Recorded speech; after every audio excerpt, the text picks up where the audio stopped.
I'm Ken Rockwell. Let's compare Canon's EOS R5 and EOS R6, which are almost exactly the same camera. They each have the same dimensions. The EOS R5 is the more expensive one with more pixels, and due to the weight of the additional pixels, I'm kidding of course, the EOS R5 weighs 2 ounces or about 60 grams more than the EOS R6. The difference in pixels doesn't really matter because of pixel dumping, you're never going to see any difference unless you're printing at like 85 feet wide and looking at it from 2 feet away. How many people really do that? You don't. You put things on Facebook and that's usually about the end of it for most people. Even here, if you're watching on a 4K set, you're not going to see the difference because guess what? A 4K monitor only has 8 megapixels. Even with the 20 megapixel R6, you're throwing away most of its pixels, and you can read about that in my article on pixel dumping. They both have the same flippy screens. The biggest difference I discover is in the way their controls work. I actually prefer the R6's direct mode dial, which gets me directly to what I need with 1 or 2 clicks, as opposed to the R5, which has, instead of a dedicated mode dial, they cheat. It's a mode button surrounded by a command dial. So notice that they've combined the mode and the rear control dial into one dial, which you have to select using this button.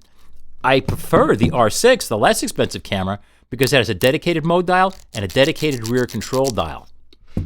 Of course, there's a price difference. The R5 costs more with its higher resolution, and the R6 costs about $1,400 less, although that'll change over time. Other than that, the controls are the same. The other significant difference is the R5 adds a voice note recorder. You'll notice that little microphone button next to the rate button, that if you set it properly, holding this down lets you record a note file, an audio note, along with the picture you just took. This one lacks that. Of course, everybody knows the R5 has 45 megapixels and the R6 only has 20, but only I can pull beautiful 20 by 30 inch prints from 6 or 12 megapixel cameras. And come to one of my workshops and you'll see those, and they're extraordinary. The point is, with 20 megapixels with the R6, you have more than enough pixels for anything. With 45 megapixels, you've got twice as many pixels than more than enough for anything.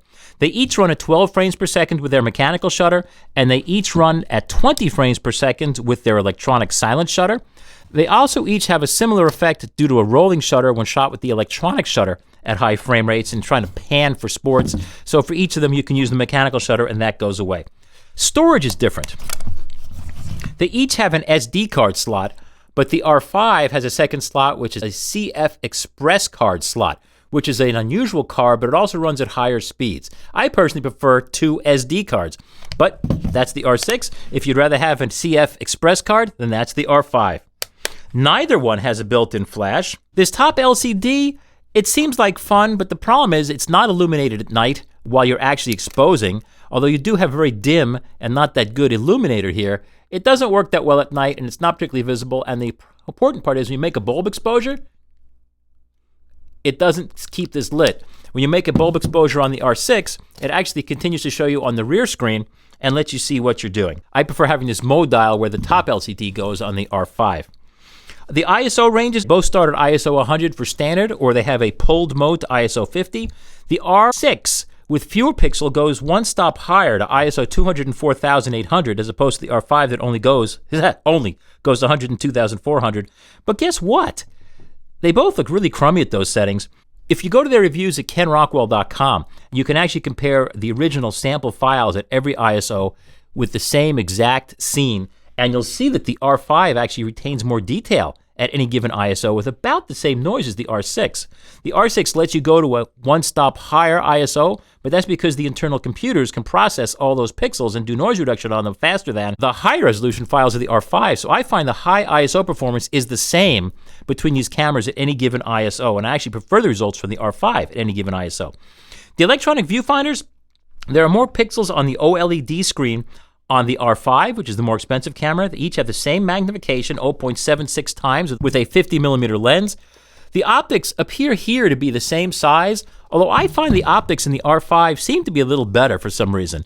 I'm not quite sure if it's my imagination or if it's fact, but that's the least of our worries. Admittedly, even if the finders are totally fuzzy, the picture's the same, so it doesn't matter. Both have the same shutter speeds, the same range of shutter speeds, the same bulb timers, the same flash sync speed, and the same top speeds.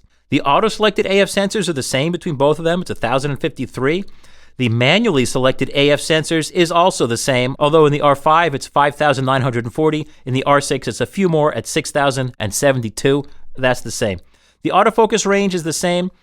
Admittedly, the R6 has slightly better rated by half a stop, but that's not significant. When it comes to the LCDs, although they look the same, if you look at the specs, actually the R5 is rated to have a 3.2-inch 2.1 megadot screen, and the R6 is rated to have a only 2.95, which is 3-inch screen. I actually just compared them, and they actually look the same to me. Only on very close examination with a ruler can I determine that they're actually even of a different size. I never even realized they were slightly different sizes until I read the specs, so don't worry about that.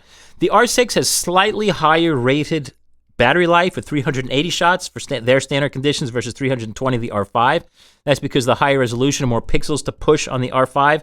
Honestly, either one of them has tons of battery life. And that's it. The biggest difference is $1,400, and whether or not you prefer a control dial to an LCD, or whether or not you really need 45 megapixels. And that's your choice. Also, for availability, in September of 2020, the R5 is so universally popular, you actually have to pay scalpers about $1,200 extra. They sell for about $5,000 used on eBay. Otherwise, you have to wait a little bit. But honestly, the way I got mine was just order it at B&H and just wait, and you'll get yours at whatever the current price is and save yourself $1,200 over trying to buy from a scalper over eBay. If you find this helpful, my biggest source of support here at kenrockwell.com is when you use my website and when you get your gear to use the links that I provide, or use the links down in the description. That way, by supporting the folks that I've supported since I was a little kid back in junior high school, back in the 1970s when I started shopping from B&H and Adorama, as well as Crutchfield, those guys have always taken care of me. They've always been fantastic, which is why they're so big today. And Amazon, of course, has only been around since the 1990s, but they're also quite good. But I recommend them because I have personally shopped them and have had great experiences for decades and decades and decades. If you patronize them, you help me. It doesn't cost you anything extra, and I really appreciate it. Thanks again for watching KenRockwell.com here on KenRockwell.tv.